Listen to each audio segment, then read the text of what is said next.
Editor-in-Chief for Risk Minds Americas. And I'm joined here by Guntram Werther, who is Professor teaching Integrative Assessment and Strategic Management at the Fox School of Business at Temple University. We're going to have a quick chat about some of the innovative trends in finance. And I've got a few questions for you, Guntram, okay. Which would be great to get your thoughts on. Okay, thank you. First up, I was wondering your thoughts on what should financial professionals be learning, besides technology? One of the things we learned here at the conference is that about 60% of risk is coming from outside of finance. In other words, from political, economic, social, and other factors. So my vote on this, you really need to focus on context and meaning in specific environments, okay? And that requires, I think, some rethinking of the output of models and methods, a recognition that every model and method is only really one data point and it needs to be integrated into a larger context, and that context has to be specific. Right. So where that's going to take you, unfortunately, is you're going to have to start learning about different social, political, and cultural systems, and therefore how financial factors and other factors interact in those systems. Mm-hmm. So yeah, that makes sense. Great. Second question would be sort of around, what do you think the professional development experts, what should they be teaching the industry to make them better prepared for the future? Well, I broke this down into two realms of thinking, which are both integrative types of thinking, but they're different kinds of thinking. Right. The first one is architectures. What goes with what in different, how are different societies and cultures, businesses, firms, whatever your target is, how is it set up? Because that shapes how change happens inside that organization or inside that society, and kind of limits outputs. And the second thing is what changes to what, why, and how. Mm-hmm. And that why and how part is really important, because what you're seeing is with some of the better data analytics, you're getting more and more pattern recognition, but nobody knows what the patterns mean, right? So until you bring that into a context of a particular society and culture or company, you really just went from having too many data points to having too many patterns. Right. And so that, I think, needs to be worked on as a profession as a whole. Mm-hmm. Okay? Mm-hmm. Yep. Yeah, brilliant. Okay, and third question I have, how does the finance profession foster the ability to predict long-term trends? It's like everything else. One of the jokes I use is you can hand anybody paint and paper, but you don't get Rembrandt. So you're going to have to practice on this, and integrative thinking is like every other skill.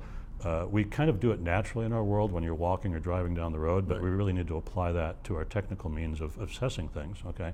By longer term, in my world, I think in terms of 3 to 5 year comfort zones, if you can predict or forecast something outside of that, you're doing brilliantly if you're correct.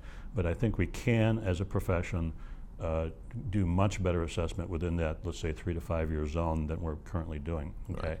Again, the pattern recognition I've already talked about, the meanings of those patterns and how they interact with each other. And then talking about dynamic shifts. In other words, I'm just getting off a cold, sorry to tell you that. But me without a cold and me with a cold is still a syndrome. Society with something and a society with a new technology change is still that same society. The shift you're going to see is based on how that technology interacts with that particular society. So once you start thinking about those dynamic shifts and people can begin to understand what those mean in different places, simply, it's not going to work the same way in Germany as it works in Afghanistan, right? Okay, I think you're going to do a lot better, right? So I think that's true. Okay, and 3 to 5 years you sort of were talking about, would it extend beyond that? It's my comfort zone, and we tend to, if you try to predict something 20, 30 years out, I was raised in a world where there were card catalogs, there was no internet, okay? To my students, that's bizarre, okay? But I think, we can comfortably forecast out in a number of instances into the 3 to 5 year range. And if you're able to do it, great, go farther. But I think the farther out you go, the more speculative that gets. Right, okay. That makes sense. Yeah, so. Great, thank you. Okay. And the final question I have is essentially, what is hindering financial analysts from predicting the future right now? We are professors. Okay, we're teaching specialties. We're getting people really, really good at being, very good at one narrow field. And relatively few organizations and schools, and therefore few training programs in the professions, even begin to think about what it involves to do integrative thinking, okay? I want to point out that historically we have individuals that were able to predict, let's say, the breakout of the American Revolution from 5 years prior. That's Alexis de Tocqueville. Right. We have people today that I've written about who are top of their field 3 or 5 or 6 or 7 times. That's not luck, okay? So I think we have to recognize that this is in fact possible. In my mind, and I've written about this, we need to ratchet back on our black swan theme that nothing is predictable, and recognize that there are things that are not forecastable. That's true. Taleb is right, okay? But there are lots and lots of things we can get better at. And I think the truth is in that middle realm somewhere.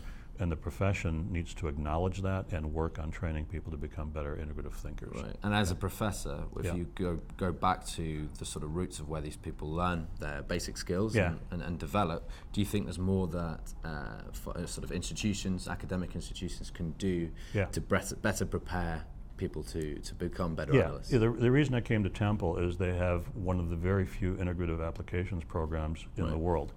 And we take juniors, probably should be taking sophomores, but we take juniors and we force them to do simulations and we force them to integrate across 8 business fields. That's nowhere near adequate, okay, but it's a start. And then we do the same thing at strategic level in the senior level course, and we've just built a master's level course. And that kind of thing I think needs to be replicated across a whole bunch more schools. My dean's going to kill me for that comment, but we shouldn't be unique. This should be happening all over the place, okay? Because you need volumes of people out here with integrative thinking skills. And you know, the 10 or 20 or 50 that we produce isn't going to do it for you. Okay. So how do you go about instilling that? You know, how do you, because maybe there's a lot of institutions that have a traditional program, they finish, they graduate, and then they're out in the world. How do you instill an innovative It's great. I did some work in the intelligence committee, and their number one need is for people that understand different cultures and languages and have integrative thinking skills. And I hear the same thing said in various business disciplines. We need people who can integrate and they can understand different cultures and societies. Now, if that's true, then the certifying organizations, right, the various certifying organizations for the various professions should take that and begin to build that into professional training. And when they start doing that, we're going to start producing the students that can do that because we react to markets, right? We want our students employed. Okay? Exactly, So when you start wanting it, we start giving it, okay? And so, until that's true, that doesn't happen. So innovative thinking, is that inherent? You know, are you born with that, or can you teach it? Yeah, sure. I think we unteach it. I mean, if you look at kids, right, the reason they do weird things and come up with great solutions is because nobody told them it was wrong. Okay, and you know, when you're driving down the road, if the only thing you're looking at is a speedometer and you're in your data analytics, you're going to crash. So we naturally integrate when we drive, when we walk, when we live. But somehow, when we're doing analysis, we think that's inappropriate, and we have this like scientific method, and this, you're going to do this and this and this, but not that, okay? And that's crazy, okay? I mean, I think we need to recognize that we need to kind of analyze and live in the same way, integratively, right? And as best we can kind of puzzle out these things, right? And to me, that's just logical. I was a very good student technically, but very bad at following directions. So I did integrative thinking throughout my whole career. You know, it's just how I do things. And I think that it's finally become a recognized need, which is great. Okay, and I'd like to foster that. I think that needs to happen. Okay, so those are my main points. I think. I think Kahneman, you know, Thinking Fast and Slow. If you read about the first 10, 12 pages in there, he talks about knowledge of the board. Okay, in other words, the reason people are great at analysis is to sort of see how the whole game is played and how things are fitted together. And he's right. He's absolutely right on that. And there are other thinkers, you know, previous times that say the similar kind of thing, going all the way back to Confucius and Aristotle. Right. So this is like not new thinking. I think it's something we need to relearn and redo. Okay, so this is not like the cutting edge of new technology. It's sort of like the cutting edge of Aristotle. Okay?